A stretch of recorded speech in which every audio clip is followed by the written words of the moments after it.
대한민국 밖에서 더 나은 대한민국을 꿈꿉니다. 재외선거 신고 신청으로 당신의 마음을 표현하세요. 투표하는 곳은 달라도 대한민국의 미래는 함께 만듭니다. 제21대 국회의원 재외선거 지금 신고 신청하세요. 아름다운 선거, 행복한 대한민국. 중앙선거관리위원회.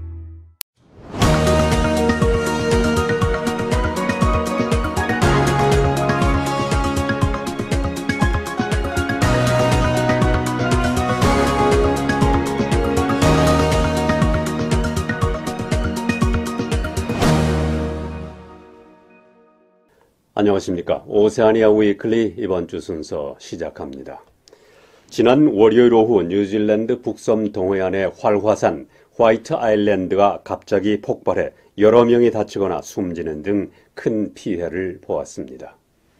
지금까지 화이트 아일랜드의 화산 폭발로 5명이 숨진 것으로 확인됐고 8명이 실종됐으나 이들도 숨진 것으로 보입니다. 화이트 아일랜드는 지난 월요일 오후 2시 좀 지나 관광객들이 많이 몰려드는 시간에 폭발해 피해가 컸습니다. 지금까지 병원 치료를 받고 있는 31명을 포함해 모두 32명이 생존해 있는 상태입니다. 화산 폭발 당시 화이트 아일랜드를 찾은 관광객은 뉴질랜드인을 비롯해 호주, 중국, 말레이시아, 미국, 영국인 등으로 알려졌습니다. 경찰은 폭발 당시 47명의 관광객이 현장에 있었다고 밝혔는데 이들 중 38명은 크루즈선을 타고 온 관광객이었습니다. 부상을 입은 34명과 숨진 5명의 시신은 위험을 무릅쓴 구조대의 활약으로 화이트 아일랜드를 빠져나왔습니다.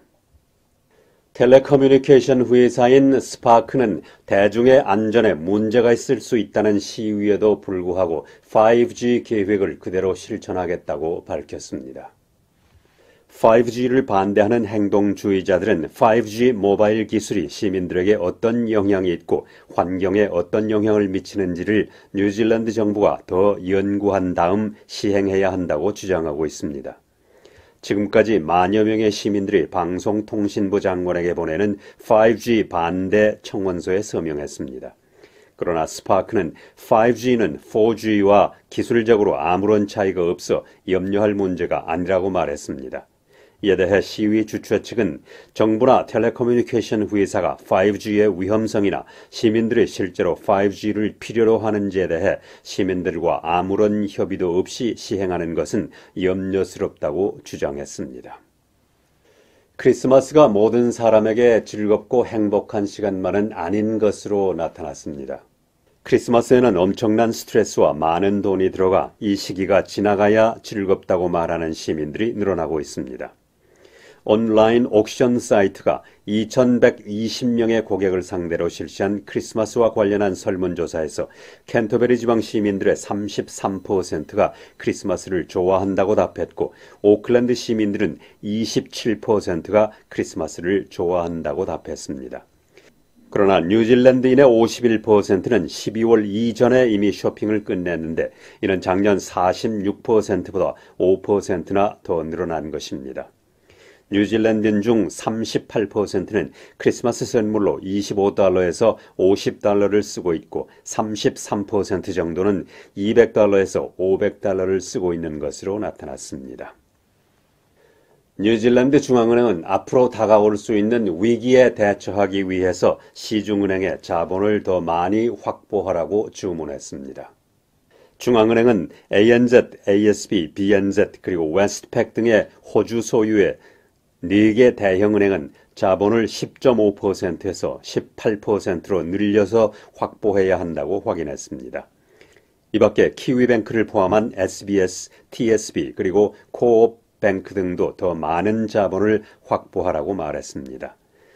이러한 결정은 뉴질랜드 중앙은행의 원래 기획과 일치하는 것으로 200년에 한 번 정도 찾아오는 금융위기에 잘 대처하고 예금주의 돈을 보호하기 위해 나온 것입니다. 아드리안 오어 중앙은행 총재는 자금을 많이 확보하고 있을수록 은행의 어려움을 줄일 수 있다고 말했습니다. 이 새로운 규정을 충족시키기 위해서는 $200억 필요할 것으로 보입니다. 뉴질랜드 국적기인 에어 뉴질랜드가 기내 쓰레기 양을 줄이기 위해서 먹을 수 있는 커피컵을 제공한다고 밝혔습니다. 이 컵은 뉴질랜드 국내 업체인 투아이스가 생산해내는 것으로 바닐라 맛의 비스코티로 만들어져 물이 새지 않습니다. 에어 뉴질랜드는 연간 800만 개의 커피컵을 사용하는데 이들 쓰레기를 줄이기 위한 조치로 먹는 커피컵을 사용하기로 했습니다. 그러나 일부에서는 컵을 바꾸는 것만으로는 환경을 보호하는 데 충분하지 못하다는 지적이 나오고 있습니다. 에어 뉴질랜드는 성명을 통해 이 커피컵은 기내에서와 지상에서도 지속적으로 사용이 가능한지를 확인하기 위해 시범적으로 실시한다고 밝혔습니다. 에어 뉴질랜드는 커피컵 외에 디저트를 위한 컵도 먹을 수 있는 컵으로 바꾸고 있고 고객들로부터 좋은 반응을 얻고 있다고 전했습니다. 영국에서는 매년 25억 개의 커피컵이 버려지고 있는데 이 중 재활용되는 것은 0.25%에 지나지 않습니다. 호주 시드니 지역에서는 새로운 제한급수법이 시행되면 더 강력한 제한급수가 실시될 것으로 보입니다. 호주 기상청은 올여름이 매우 건조하고 높은 기온이 예상된다고 말하고 시드니 전 지역과 블루 마운틴스 그리고 일라와라 지역에 강력한 제한급수가 불가피하다고 전했습니다. 시드니 시민들은 한 사람당 하루 평균 180리터의 물을 사용하는 것으로 나타나 있으나 제한급수가 시행되면 물 소비량이 크게 줄어들 것으로 보입니다. 물을 절약하기 위한 조치로 샤워나 목욕물 그리고 세탁물 등 그레이 워터를 다시 사용하는 것도 포함될 것으로 알려졌습니다. 환경문제 담당자들은 그레이 워터는 집안에서 사용하는 물 중에서 일부 덜 오염된 물을 다시 사용하는 것이라고 말했습니다. 2021년부터 오클랜드에서는 대기상의 온실가스를 줄이기 위한 노력의 하나로 음식물 쓰레기를 분리수거하기로 했습니다. 오클랜드 의회는 이코가스와 20년 파트너십 관계를 발표하고 음식물 쓰레기를 매립하는 대신 재처리하기로 했습니다. 현재 오클랜드 시민들이 버리는 쓰레기 중에는 음식물이 차지하는 비중이 절반가량 되는 것으로 나타나 있습니다. 음식물 쓰레기는 토양을 자연적인 방법으로 비옥하게 만들고 1년 내내 온실에 열을 공급할 수 있도록 처리됩니다. 이러한 음식물 쓰레기 처리 방법은 이미 세계적으로 널리 사용되고 있는데 이코가스는 이 중 성공적인 모델을 뉴질랜드에 도입할 계획입니다. 호주의 모리슨 정부는 호주에 정착하려는 150여 명의 난민들을 해외 구금시설에 수용하고 있는 문제와 관련해 뉴질랜드와 정책적으로 충돌하고 있습니다. 뉴질랜드의 제신다 아던 총리는 이는 호주 정부의 문제라고 주장하지만 윈스턴 피터스 부총리는 어렵게 얻어낸 뉴질랜드의 평등 문제를 희생하지는 않겠다고 주장하고 있습니다. 뉴질랜드 정부의 두 핵심 지도자가 이렇게 다른 시각을 가지고 있어 호주 정부가 오랜 기간 끌어온 난민 정착 문제를 어떻게 풀어갈지에 관심이 모아지고 있습니다. 파푸아뉴기니와 나우루의 난민들을 정착시키는 문제는 지난 2013년 당시 호주의 줄리아 길라드 총리와 뉴질랜드의 존 키 총리 간에 처음 논의됐으나 활용되지는 않았습니다. 뉴질랜드 정부는 최근 폭우와 침수로 인해서 많은 피해를 입은 사우스 캔터베리 지역 농민들에게 지원금을 제공하겠다고 밝혔습니다.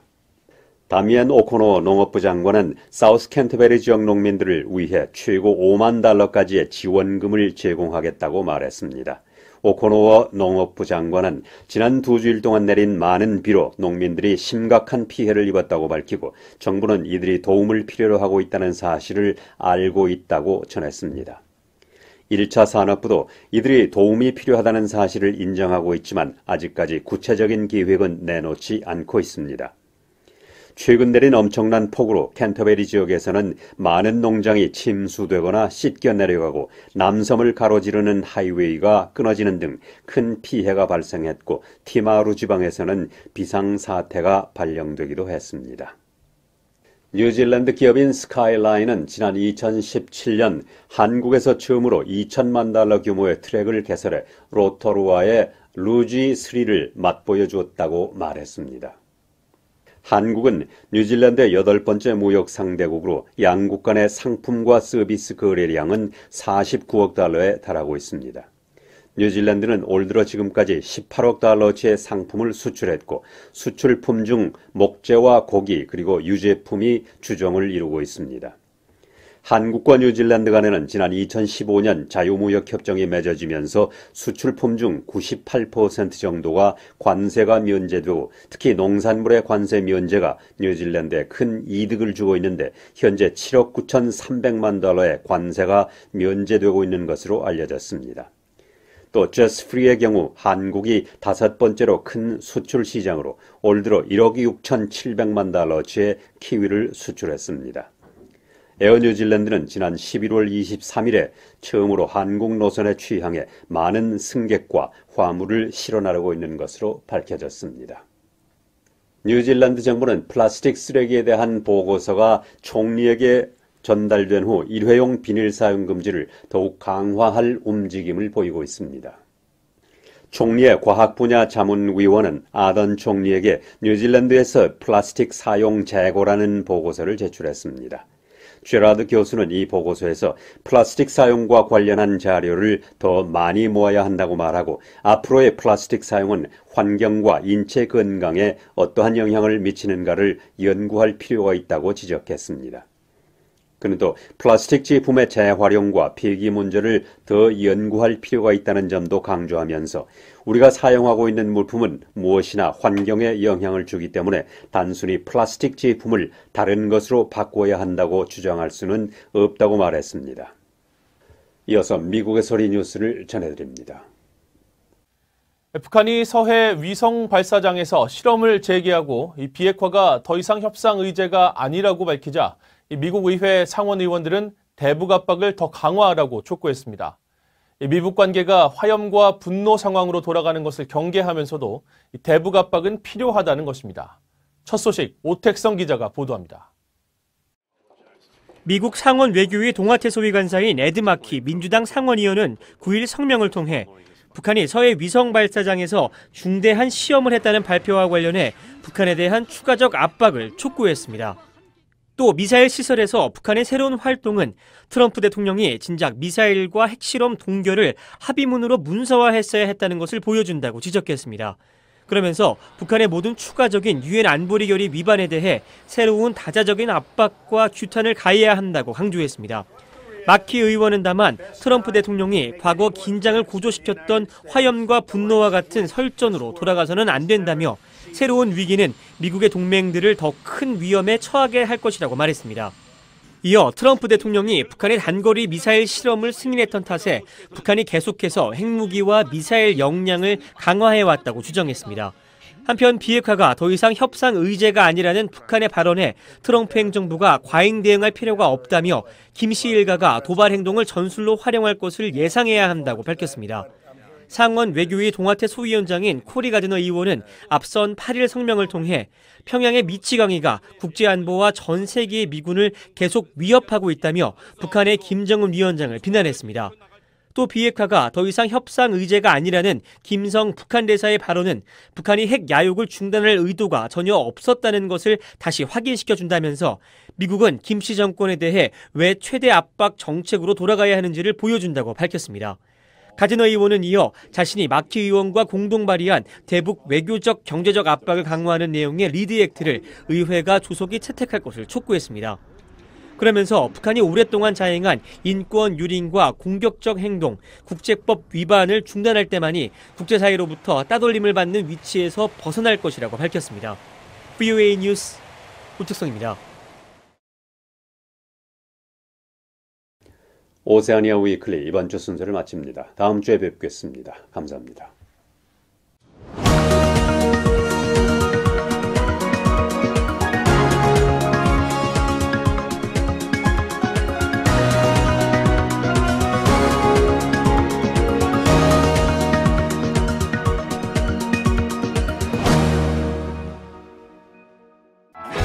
대한민국 밖에서 더 나은 대한민국을 꿈꿉니다.